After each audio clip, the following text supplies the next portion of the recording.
This is a battery-powered LED work light that has a small solar panel.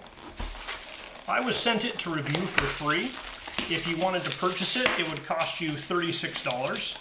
They haven't paid me for my review, so my opinions remain my own. Alright, so in the package, you get the work light itself, and it comes with a little remote control, and it has a USB A to C cable, a half-page instruction booklet here, and this work light says IP66 LED on it. It has different types of LEDs in here, and it has a arm here with a hook that folds out and some positioning knobs so you can set it at a particular angle, and once you're happy with the angle it's at, you can tighten these knobs and it will kind of sit there on the ground.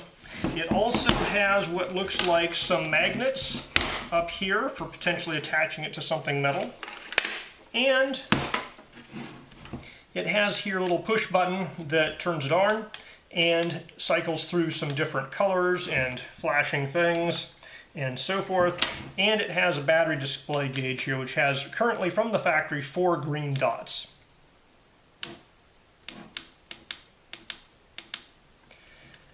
Over here it has the USB-C port for charging, and it has a USB-A port which is for power output, acting like a power bank. It also has a 1/4x20 tripod mount right there. Now it does have solar panels here, and it claims it can be solar charged, although they say it takes 150 hours to charge it fully from empty on the sun, which seems reasonable. Even though there's a decent amount of solar panels back here, if it has the 1200 amp hour battery that it claims, the sun's going to take a while to charge it up. So I think primarily if you have it accessible, some type of source of power through a USB cable is the way to charge this guy up. Okay, the pairing instructions on this guy are not 100% clear, so here's what you got to do. You press and hold the on button for 2 seconds, and while you're holding it down, you push the off button on the remote, and that's what will pair it. And you'll see these lights flashing. So you have to have your finger still held down on this guy when you're pushing the off button. After you do that, you can turn it on, you can turn it off, you can go through the different modes of cool white or the super warm white or the natural white, which has both the cold and the warm. And then if you want the SOS mode, you push the SOS button and you get this little blue and red flashing light here. And while you're in one of these modes, you can push the plus button to make the brightness go up, or you can push the minus button to make the brightness go down to save battery life. And of course, the off button turns it off. All right, we're going to try these magnets.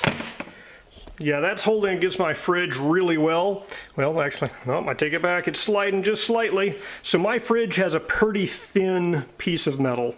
And you can see this here. It's sliding down the fridge, so it's not quite holding to the fridge. Let's try it on the drying machine. So if you have a thicker metal here, that holds on just fine. So this guy has 4 corner clips that are held on by 2 of these hex head screws, and also has 2 of those hex head screws in these magnets. I'm not sure the exact size of these hexes. A 2mm is too small, 2.5 is too big. I found that a Torx bit, it's not actually a Torx screw, but I'm using a Torx bit, a T8, seems to work pretty well for opening them up. So let's take a look inside of this guy.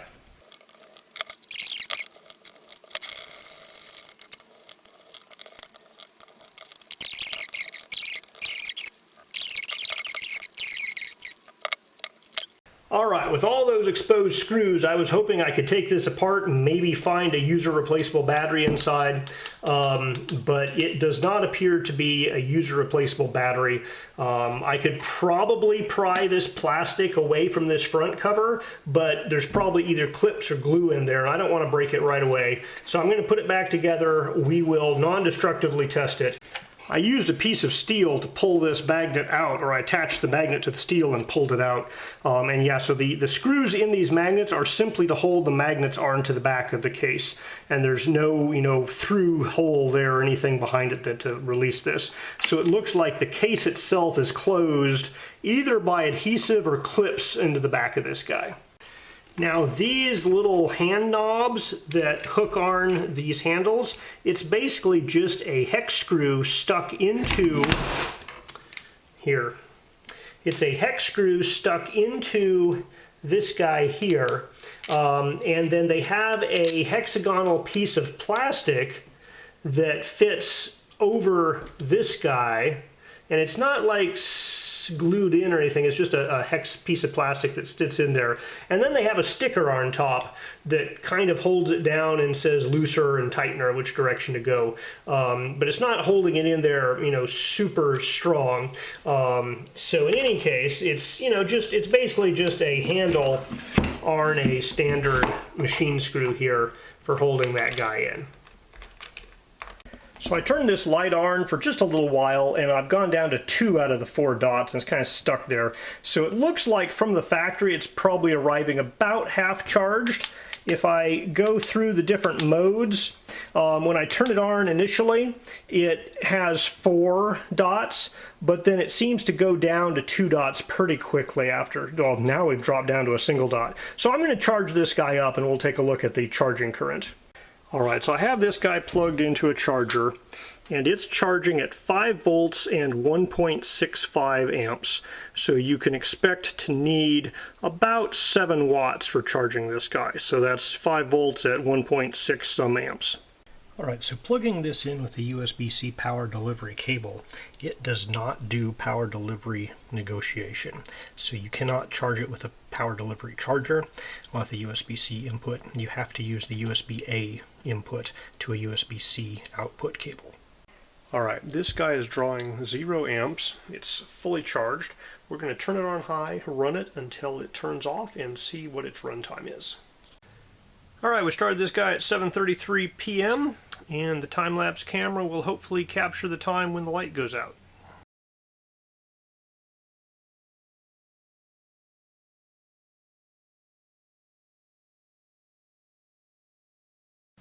Alright, this thing is still lit up after 3 hours, although it might be a little bit dimmer than it was when I first set it up there.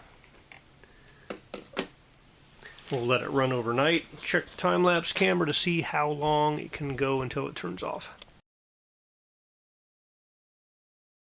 Okay, overnight this guy has turned off. How long it took.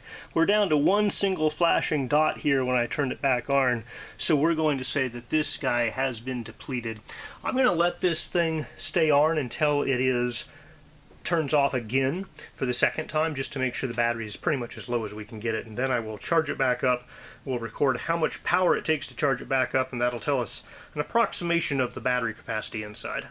Okay, I have this guy plugged in, and it is drawing 10 watts. It's basically 2 amps at 5.13 volts, and I am watching and recording how many milliamps and watt hours this guy's going to take, so we'll figure out how big the battery inside is when it's done charging. Alright, it's fully charged. It took 49 watt hours to charge it up. That's 9,771 milliamp hours. Now this guy does have a USB-A port and can act like a USB power bank. It looks like it's about a 10,000 milliamp hour power bank. It had 48 watt hours or 49 watt hours to charge it back up. So let's put it through the paces as a power bank. Alright, so it is delivering 0.07 amps with no problems. Move this back up to a amp draw here. Alright, so it's delivering 1 amp, and the voltage is still 5 volts, so that's no problem. Let's go up to 1.5. So there's 1.5 amps. Voltage is sagging a little bit to 4.7 volts. So it looks like about 1.5 amps is about where you want to limit your draw to. I'm going to jump up to 2 amps and see what happens. Alright, so I'm drawing 2 amps, and it's delivering 2 amps, but the voltage is sagged a lot. So the voltage down here is down to 3 volts. So that's basically 8 watts output. So I think, 6 to 8 watts is about what you can expect this guy to deliver. Probably better at the 1.5 amp level, just because you don't have much of a voltage sag there. So I'm going to say, 1.5 amps, the voltage here is 4.73. That's pretty reasonable. So I think, kind of limit your output on this guy, or your expectations for the output, to about 1.5 amps. Alright, I am drawing 1.4 amps, the voltage is at 5.03 volts, and we are keeping track of how much current is going out of this guy, and we'll also calculate the watt hours out. So we ran it down all the way, charged it up. It took 49 watt hours to charge it up. We'll see how many watt hours it can deliver to this USB load here, just to see kind of, efficiencies of the USB output and another cross check on the battery. Okay, we've run this guy all the way down. It turned off. Let's see how much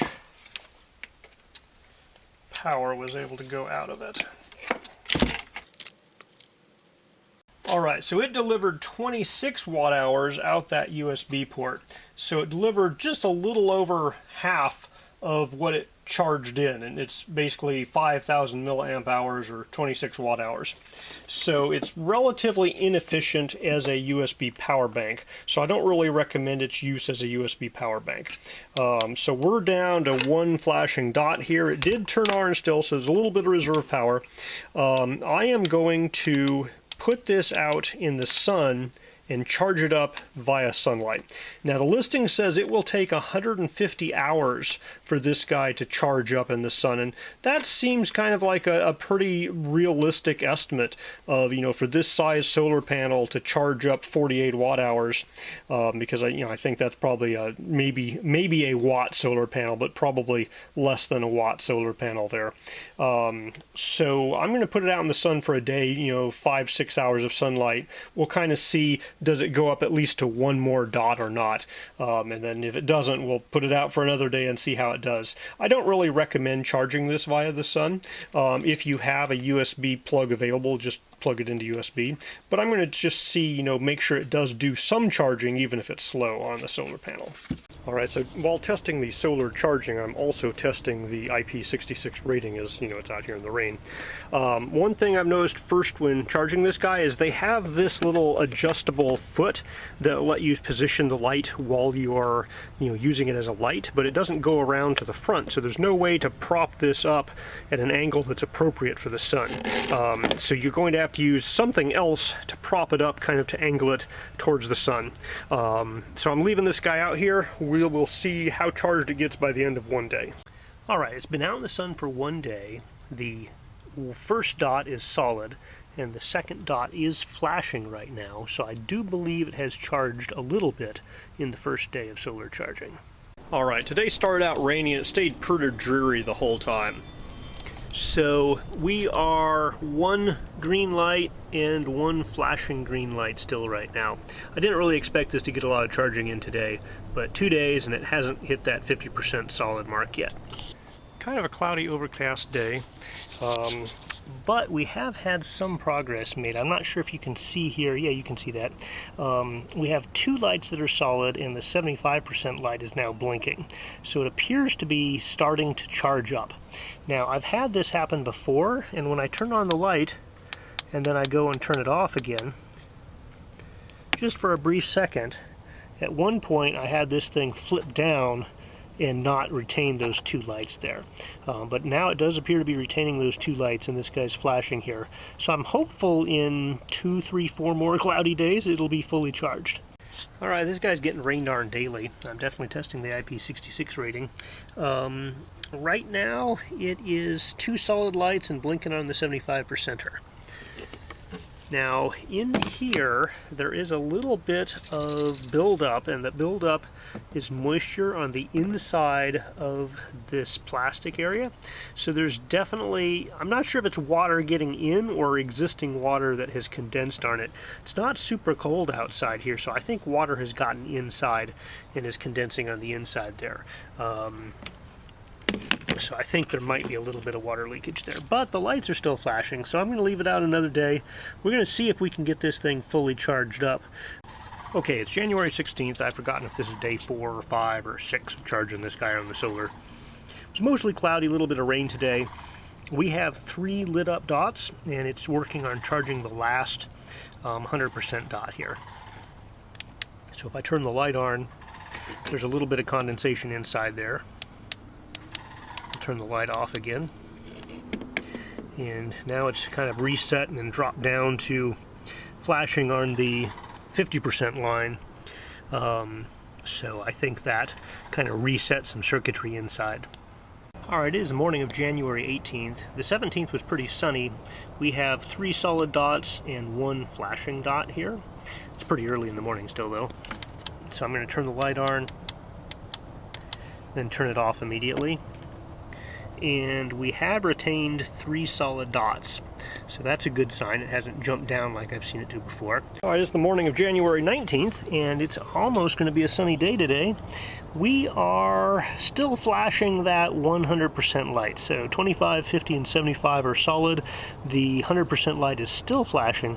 I'm going to come and check it out later today. I'm hoping we might get this guy fully charged finally.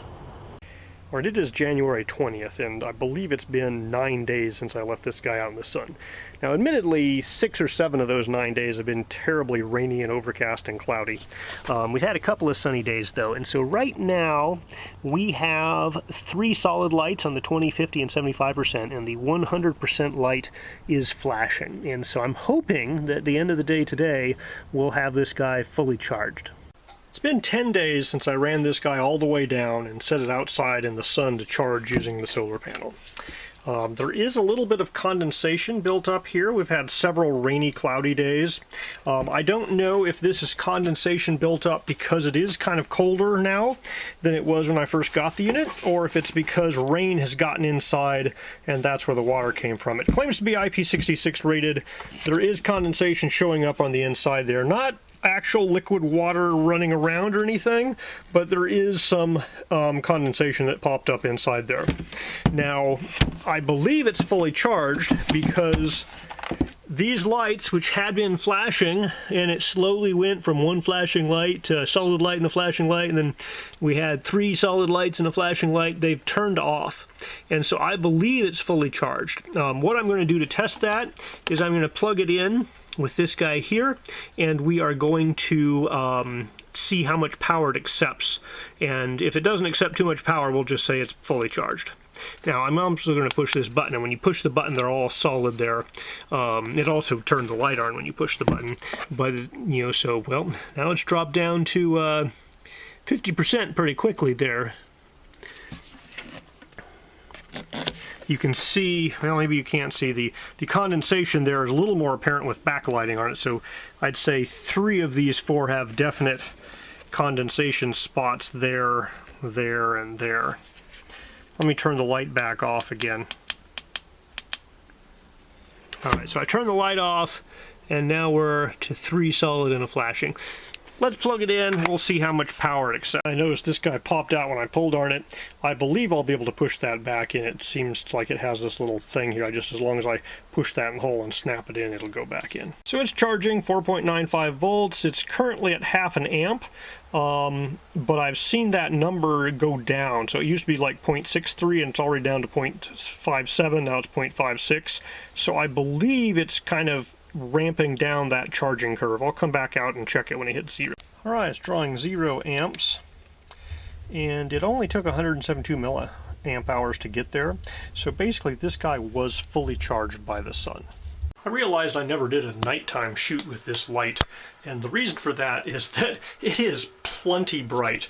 You know, you turn on this light, point it at the ceiling, and my old utility room is lit up pretty much as well as like a 60-watt light bulb would do. You point it down at things and it really lights things up. So, you know, there's no problem with the amount of light this guy puts out. It's plenty of light for a little work, you know, battery-powered work light. Summary review of this battery-powered work light. So first of all, it's plenty bright, you know, it puts out a lot of light, it's no problems there. You can pick, you know, cool or warm. And then it has this weird mode, which is kind of the emergency flashing light mode. I could see you getting in trouble with this, with the blue lights, you know, impersonating police officer type of thing. So you want to be careful where you're using that mode. It has USB-C charging. It does not accept USB-C power delivery. It will not negotiate power delivery, so you have to use the USB-A to USB-C cable to charge it up. Pretty inefficient as a power bank. It has the emergency USB-A power output, so it can do 1.5 amps out at 4.7 volts, but it'll only put out about half as much power as it takes to charge it.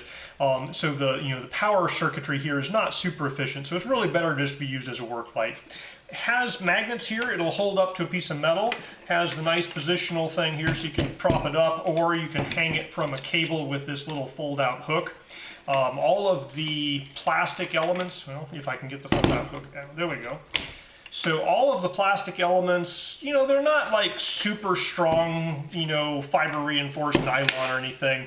I suspect if you drop this on the ground, some of these pieces of plastic might break. But they're tough enough for just general use. It's claiming to be IP66 rated. I put this guy out in the rain and sun for probably 10 days. And it took about 10 days, or 5 of those were super cloudy and rainy, to charge it up with the solar panel. So, I do recommend charging via the USB port if you have power available. But if you leave it out at a mountain cabin facing the sun, after a week or so, it'll be charged up and ready to go for some more time. At full power, it only lasted about 3 hours. Now, you can, if you use the remote control they provide, you can turn the power down a bit and get a little bit longer runtime. But expect, 3 hours or more runtime on this guy. At the price point, it's a pretty capable unit. It's not super high end. There are, when I left it out for 10 days, I have little spots of surface rust on some of this metal here. It's not really designed to be left outdoors permanently. But at this price point, it does a pretty good value for what you're getting. Also, the only thing I found is that there's this little rubber bit here, and if you pull the rubber bit off using the tab, it'll hold on just fine, but if you pull the other side, it'll actually pull out. And try as I can, I cannot get that little guy to compress back in and snap back into place. I suspect you have to push this in and pull it from the inside to snap it in place. I haven't been able to do that because I can't get this thing off. Even if taking all the screws off, the rest of these things are still glued in place. So it is kind of a single piece, inexpensive, non-user replaceable parts. But it does what it claims to do, and at the price point, it's a pretty good value for that price point.